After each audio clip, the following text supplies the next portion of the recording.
All right. Well, we're going to go ahead and get started. Thank you, everyone, for coming today to what is officially going to be the last Shelter in Studio event. Fret not, we're going to keep doing virtual tours, and I'll talk about that at the end. But the reason that we're transitioning to a different name is because I'm back at the center. We have started our reopening process here back at our studios on 375 Rhode Island Street, and we're really excited to be back. It's everything's the same but different, and new and old, and all of that stuff going on at the same time. But it feels really great to be back and be welcoming people back to the studio. So I'm glad to be talking to you today here from the Bindery here at the center. And I'm also very glad to be welcoming some good friends from across the Bay that we've been staying in touch with over the course of this whole year. We're going to be visiting at Kala Art Institute in Berkeley, California today. So let me just get that up. All right, so Kala Art Institute's mission is to help artists sustain their creative work over time through its artist in residence and fellowship programs, and to engage the community through exhibitions, public programs, and education. Kala is committed to fostering a sense of belonging where artists, cultural workers, and community members have access to resources, freedom of expression, and a range of platforms to share their stories and experiences. Oop. Today's hosts at Kala will be Meg, Nick, and Gabriela. Meg Pohlod, artist residency and social media manager, received an MFA in printmaking from the University of Alberta. Originally from Colorado, Meg moved to the Bay Area in December 2017 to teach printmaking at California College of the Arts and to be closer to her family. Nick Shick, print studio manager, is a queer transgender artist and printmaker from Winnipeg, Canada. Nick earned a BFA from NSCAD University and assisted at several print shops, including Island Press at Washington University at St. Louis. Nick joined Kala's team in January 2020 and recently completed a residency at In Cahoots Press in Petaluma, California. Gabriela Yoque, studio education and digital media manager. While she calls Los Angeles home, she received her BA in studio arts and computer science from the University of Puget Sound in Washington. While obtaining her MFA from California College of the Arts in San Francisco, Gabriela served as a teaching assistant for undergraduate art courses and high school classes. She is a multimedia project-based artist that uses her personal narratives and experiences as a first-generation Latina as a means to understand and challenge larger social issues. So with that, I will turn it over to the team at Kala, and please join me in welcoming Meg, Nick, and Gabriela. Take it away. Hi, everyone. Hi. We are so excited to have you here. We have 3 dogs, and this one is being very barky today, so we'll try to keep him at bay. But we're so excited to be here with you. We're in our studio office currently. We were going to try to be out in the studio, but as Chad mentioned, things are picking back up, and there's a lot of artists working safely, but loudly, creating. So we thought it'd be easier to chat with you in here. Just give me one moment while I share our presentation here. There we go. Yay! So we put together a few images of the studio just to kind of give a little bit of background of what happens here and how we're all involved. Many of you, or some of you, may have been to Kala over the course of its 47 years, but in the last year, I would say we've made a lot of changes just to the equipment and organization. So it's been really excited, and we're really honored to have been connecting with San Francisco Center for the Book to be with you all today. So just a note, we are celebrating 47 years in the Bay Area, and our programming really functions around studio, education, and our gallery. We have 2 sectors of the education. One is our youth arts programming, which is mostly down in our San Pablo space, and that's also where our gallery is located. The studio itself is located in a different part of the historic Heinz Ketchup Factory, and Gabriela can show you. We're going to show you a little video. So like I mentioned, we're located on the only third floor of 1060 Heinz Avenue. It's actually the old Heinz Ketchup kitchen, like the factory where they made all of the ketchup and mustard and pickling stuff. So it's pretty funky. It's got really large ceilings, nice natural light, but it was an entirely gutted space, and the dogs are demonstrating the 4 flights of stairs. The last one's a little tough, but Milo gets up top. So it's been really fun to be up here and kind of get to see this space, how it's transformed over the years. The staff in the studio, myself, Meg Pohlod, I'm the artist residency and social media manager. I'm Shick, print studio manager. Hello. Gabriela Yoque, digital media and studio education manager. And then, of course, we have our 3 managers, Tater over here, Rupert in the middle, and Milo. Yes, they all get along and always go ask for treats from the artists. Pretty sure that people come here to see them more than they come here to work. Jokes. So yeah, we're going to kind of walk you through the different areas at Claw and how we all work together. I'll just let you know Claw's an 8,000 square feet making oasis. I love saying that just because we're able to have artists working in digital and then go ahead and do a screen print on top, letterpress, lithography, screen printing, etching, relief, monotype, traditional black and white photography. Just a lot of different areas with a lot of moving parts, and we are a small but mighty staff of 3. We also have 6 studio assistants that really help us maintain the space, as well as the artists, really helping go along with all of our protocol. And I don't think we would have been able to do it without such amazing artists and studio assistants over the last year. I would definitely agree with that. So without further ado, we'll just kind of walk you through the different areas. So first up, digital media. So myself as the digital media manager, this is one of the places I'm in charge of. Anything tech goes to me. But our digital lab has 3 large format printers that print in matte black and photo black. We used to have 8 stations, but now I think we only have 6. Computer stations with the full Adobe suite, so Photoshop, Lightroom, Illustrator. We have 1 designated video editing suite that is meant to handle Adobe Premiere Pro. We also have an Imicon scanner meant for scanning film, as well as a large flatbed scanner and a couple other flatbed scanners, like smaller ones. We also have a dedicated film printer that a lot of screen printers use to print their stencils. It's also used for printing stencils for photopolymer and letterpress, polymer plates. And here in the corner, the bottom left corner, you see Tavares Blackman, our current media fellowship award artist, printing out one of his pieces. This was actually during his parent award residency last year or 2 years ago. Time is weird. I don't know. Yeah. So next up, We have 1, 2, 3, 4, 5, 6 presses for relief, etching, and monotype throughout the studio, ranging in size, bed size from 21 by 40 inches to our largest press at 48 by 78 inches.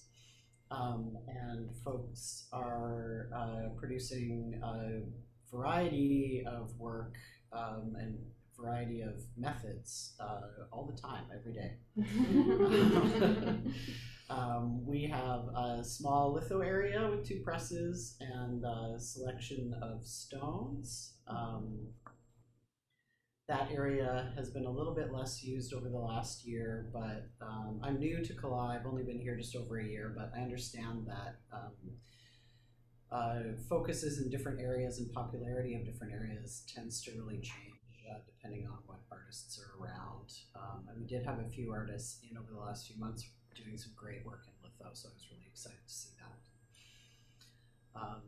We have 2 vacuum tables for screen printing and a bunch of different surfaces that are can be screen printed on as well for folks who are working without vacuum. Both vacuum tables are equipped with working arms, and what else did I want to say about that?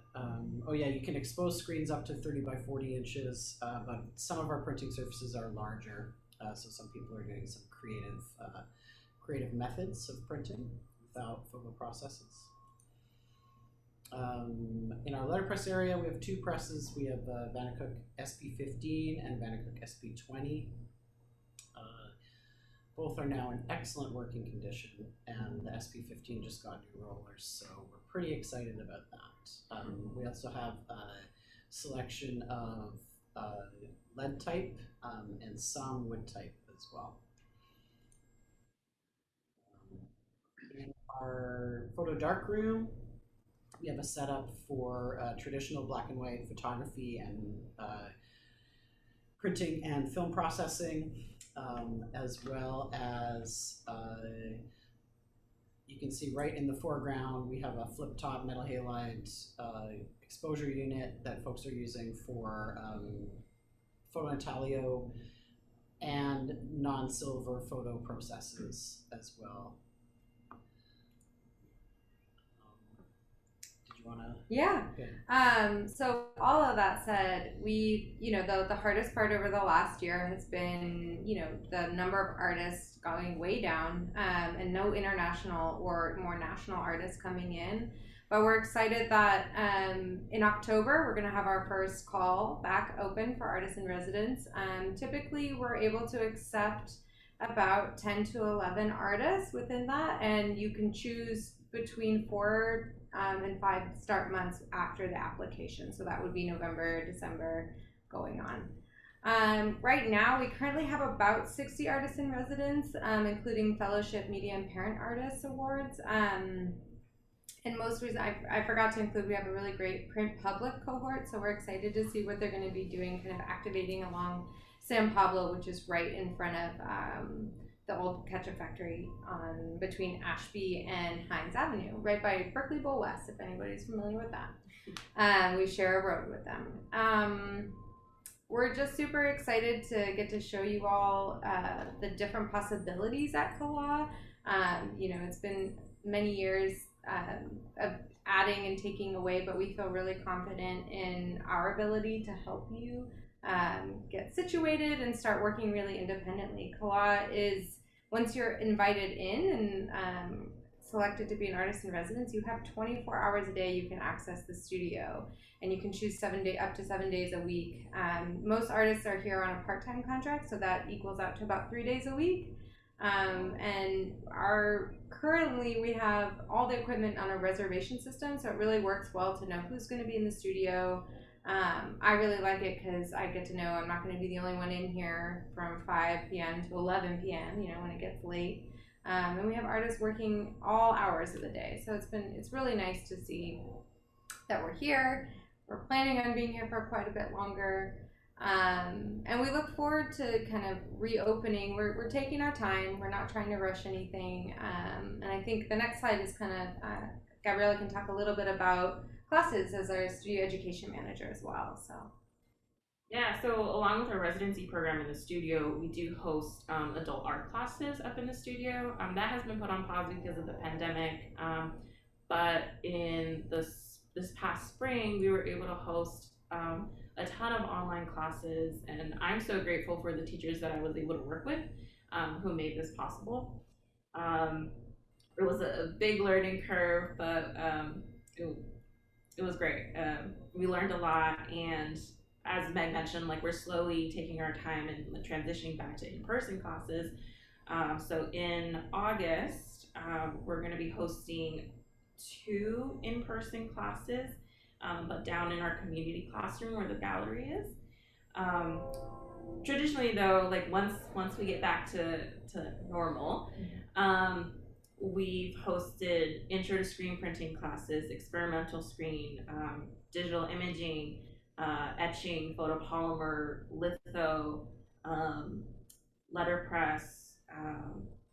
Actually, one of the photos in the letterpress area was me when most of the staff ended up taking the, what was it? Experimental letterpress, yeah. Yes, which was so fun with Taya Sizemore. Love her. But yeah, so those 2 in-person classes in August, and then I will soon be putting out a call for class proposals for the fall. So I would say sign up for our newsletter or email me at classes@kala.org for when that call comes out if you're interested in teaching a class through Kala. It will be proposals for both online as well as in person and hybrid. We'll figure this out as we transition back into more in person things. Yeah. But it's exciting. Yeah, and I think that kind of concludes. We're just waiting for you, and thank you so much for taking the time to hang out with us a little bit. And if you have questions, I think Chad will kind of drive from here. Great. Well, thank you so much. That was really awesome. Yeah. Was that last picture a class of a wood block? It looked like wood carving. It was mokuhanga, so like wood litho. Oh, wood litho. Yeah. Tell me about that. I don't know wood litho. Yeah, it's a way of you use. Oh God, why am I blanking on the wood? I mean, you use a bunch of different kinds of wood, but you have to just like sand it down really nice. You use a bunch of different, similar to regular lithography of oil and water don't mix. You use different surfaces or like modifiers like oil pens or lithography crayons or touche, or I mean you can use a bunch of different things, and then it's just a very light etch of gum arabic, and then you roll it up, so it's quite quick. You don't get to grain it off and start over. That's the only downside. So it's a one time, but you get a really beautiful grain of the wood in addition to the nice mark making on top. That's a very loose interpretation of it. Sounds cool. Like, yeah, a fast way of doing some nice planography, some litho. So folks, if you have any questions, now is a good time to post them. I had a couple questions. You mentioned the artist in residency program, and then there are some distinctions there. Like, what's the parent artist in residency versus like the part-time artist in residency? You know, that's unfortunately we had this after our call for this most recent award, which was the Fellowship Award, the Media Art Award, and the Parent Artist Award. So these are more, Kala is the artist in residency program is a fee-based program. So you do pay a monthly fee to come in and use the facilities. These other awards that are the Parent Artist Award, etc., are where we offer you a stipend to come and work out of Kala. The Parent Artist Award is a little bit different in that it's not a cash award, but it's $1,000 of in-kind services. So you can pay a month of studio fees while your child goes to Camp Kala, or does our after school down in the gallery while you're up in the studio working. So there's different ways for you to use that award money within Kala, or take classes. So, and the children have to be under 18. Yeah. Sorry, go ahead. Oh, no, that's great. That's very helpful. Thank you. Hans was wondering, do you have a gallery of artist in residence work, either in real life or online? I'm assuming, I know there's a gallery around the corner, but do you want to talk about that for a sec? Yeah, so we have on our website, there's a list of current artists in residence, and all of their names are linked to their active website or LinkedIn or social media. The other thing is that once a year we have a show called the Artist Annual, and it's all of the current artists in residence as well as any artists that have come through in the previous year. We have a showcasing of their work for about a month. Usually it's in the gallery, and it's one of our biggest celebrations of the year because everybody can get together.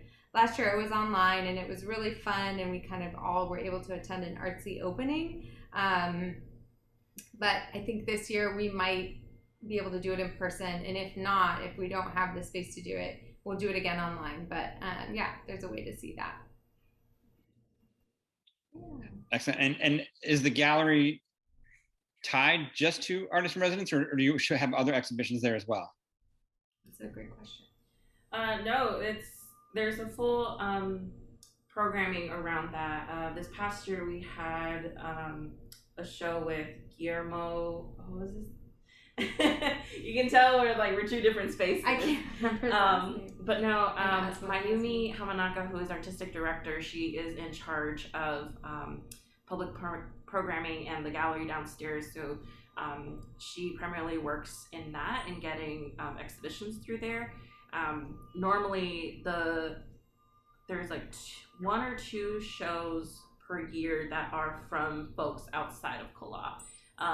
The CALA specific programming is the Artist Annual, the auction, and then the fellowship show that happens in the summer. Which is gonna come up, that opens in September. So we'll start installing in August. And we're hoping to do a lot more in-person programming around that. And it'll be up for 2 months, almost 3 months.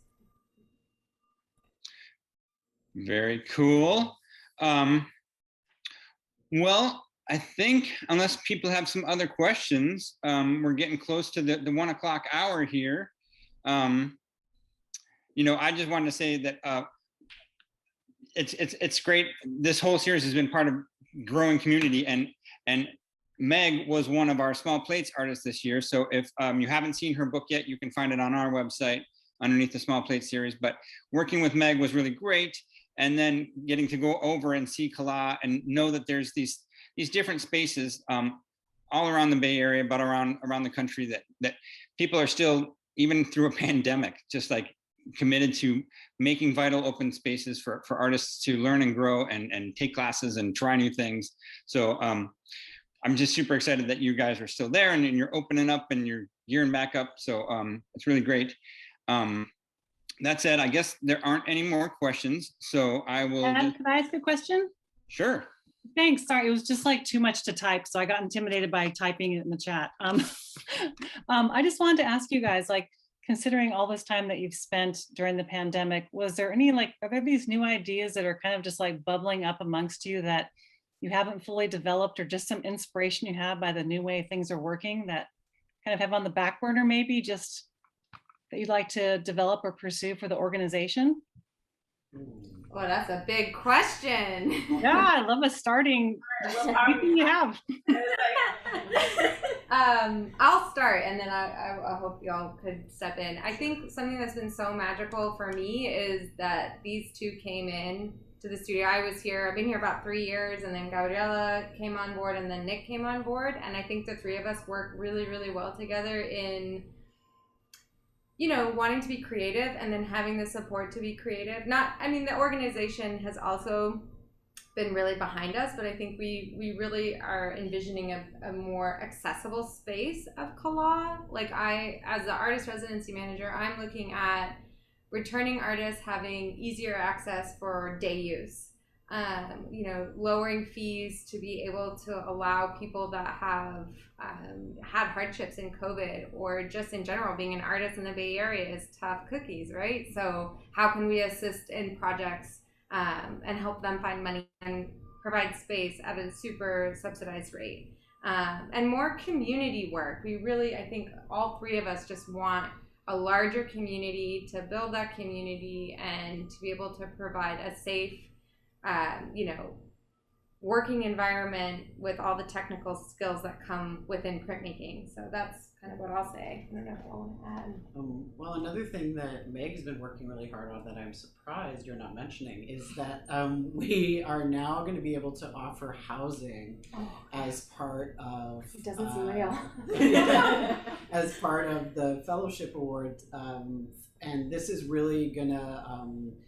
I think make things easier for national and international artists coming in. And I think it's really going to open up and hopefully contribute to diversifying the crew of folks who are able to access the space. We're really excited about that. Yeah, and on my end, this year has been... There's a group of us, so I work alongside our artistic director and our youth education and public programs manager, Gisela. We've been working more together this past year as an education team and trying to figure out how to use education as an access point to artists and just folks in general who are interested in art and viewing art more as a means of like creative problem solving and just pushing the idea of lifelong learners and such. So that's been really great this past year. And I think just in general, like more studio focus, like the past year with fewer artists through the space, we've been able to look at the studio and think about how to improve the space for artists. And I think it helps that the three of us are also practicing artists and use the space.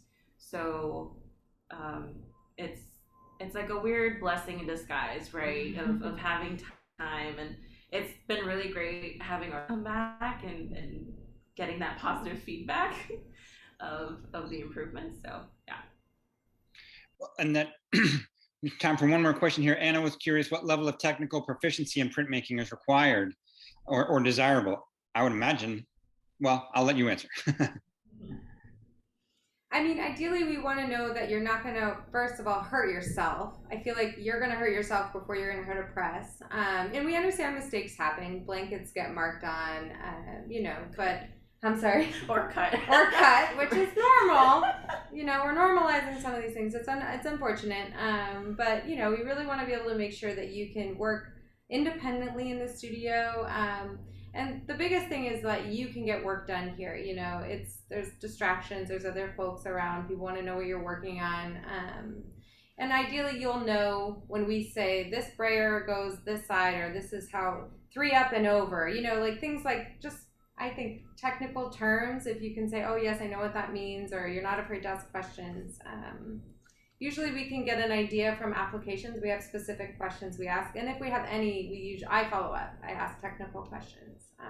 And most of the time, apply with work, can't say it enough, apply with work that you can show your technical skill in. So if you're working on letterpress, show me some letterpress. If you're working with lithography, show me lithography. You know, things that show your skill. It's really helpful. And we don't expect technical proficiency in every area. No. Most artists that use the space work in, well, there are a lot of artists that work multidisciplinarily, but there are many artists who do not, who just come in and they have their one area that's their focus, that's their expertise. And if we can't help you, we can pair you with someone that can and wants to. Yeah.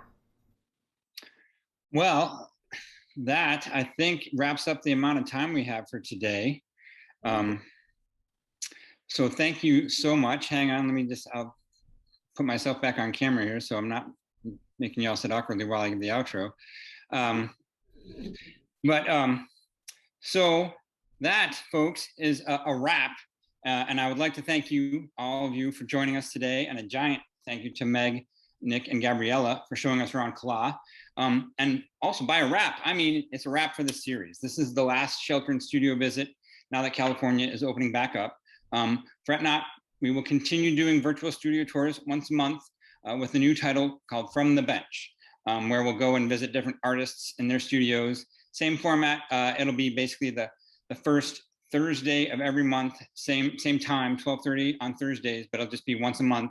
And you can always look for announcements in our newsletter and on our website at sfcb.org.